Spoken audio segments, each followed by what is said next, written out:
Good morning everyone, I'm Avantika Pujari from BBA LLB Semester 3 today. I am going to present one of the landmark judgments of the Supreme Court of India, Vishakha vs State of Rajasthan, 1997. Imagine going to work every day, not knowing if you'll be safe from harassment, and not even having a law to protect you. This was the reality for many women in India before the landmark case Vishakha vs State of Rajasthan, 1997. In today's presentation, I'll talk about how this case changed the legal landscape for women's safety at workplaces and established the famous Vishakha guidelines. Let's start with the background of the case. आज मैं आपको एक ऐसी brave और fearless woman की कहानी सुनने जा रही हूँ जिन्होंने अपनी हिम्मत और डिटर्मिनेशन से न सिर्फ अपने लिए बल्कि लाखों औरतों के न्याय के लिए लड़ाई लड़ी। ये कहानी है राजस्थान की भंवरी देवी की, एक ऐसी महिला जिन्होंने भारत के वीमेन राइट्स के इतिहास को बदल कर रख दिया। राजस्थान के जयपुर डिस्ट्रिक्ट के एक छोटे से गांव में रहती थी भंवरी देवी, एक सिंपल औरत लेकिन दिल से एक फाइटर। वो एक सरकारी योजना के अंडर साथीन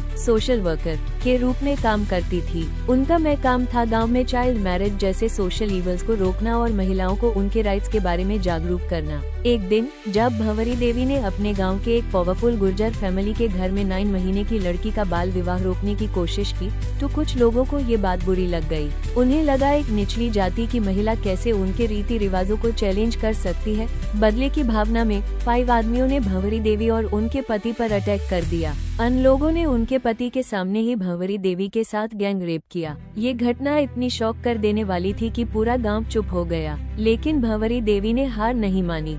उन्होंने गांव के प्रेशर और सामाजिक बॉयकॉट के बावजूद पुलिस कंप्लेंट फाइल की, लेकिन पुलिस ने केस को लाइटली लिया, इन्वेस्टिगेशन में डिले किया और जब केस कोर्ट गया सभी अक्यूज को फ्री कर दिया गया। कोर्ट ने तो ये तक कह दिया कि ऊंची जाति के लोग किसी निचली जाति की महिला के साथ रेप कर ही नहीं सकते। सोच के देखिए कितनी पेनफुल बात थी ये।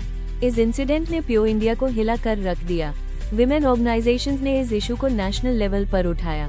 विशाखा नाम के एक एनजीओ ने सुप्रीम कोर्ट में public interest litigation (PIL) file की। इसमें डिमांड की गई कि वर्कप्लेस पर सेक्सुअल हरासमेंट को रोकने के लिए क्लियर गाइडलाइंस बनाए जाएं। ये सिर्फ भंवरी देवी का केस नहीं था, ये हर उस महिला का केस था जो अपने ऑफिस, फैक्ट्री या किसी भी काम के जगह पर हरासमेंट फेस करती है लेकिन बोल नहीं पाती। द 13th of August 1997 को सुप्रीम कोर्ट ने एक हिस्टोरिक डिसीजन दिया जिसे हम विशाखा गाइडलाइंस के नाम से जानते हैं। इन गाइडलाइंस के कुछ मेन पॉइंट्स हर वर्कप्लेस पर कंप्लेंट कमेटी बनानी जरूरी है। सेक्सुअल हरासमेंट को वीमेन के फंडामेंटल राइट्स का वायलेशन माना जाएगा।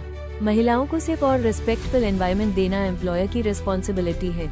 लॉ का उल्लंघन करने पर स्ट्रिक्ट एक्शन लिया जाएगा।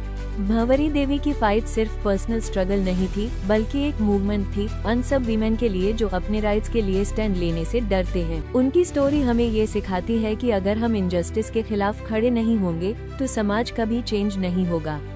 अगर आप भी ये महसूस करते हो कि विमेन्स राइट्स की प्रोटेक्शन जरूरी है तो शायद आपका एक स्मॉल स्टेप भी एक बड़ी क्रांति की शुरुआत बन सकता है।